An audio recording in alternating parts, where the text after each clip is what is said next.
Si ripetono i disservizi ferroviari legati anche all'introduzione del nuovo orario cadenzato. L'ultimo episodio è quello dei viaggiatori del Venezia-Portogruaro che sono stati lasciati a piedi nel cuore della notte a Mestre. Sì, il problema delle corse annullate negli orari della tarda serata l'avevamo già sollevato a suo tempo e si è verificato puntualmente che il servizio sostitutivo con l'autobus non è stato in grado di soddisfare la domanda.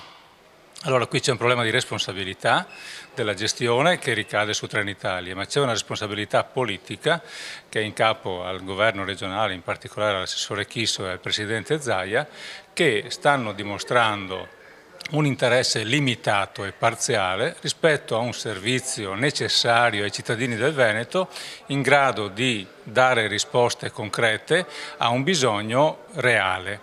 Se non ci sono ulteriori risorse a bilancio per coprire questi vuoti di servizio che si stanno continuamente manifestando, io credo che la rivoluzione dei pendolari sarà inevitabile.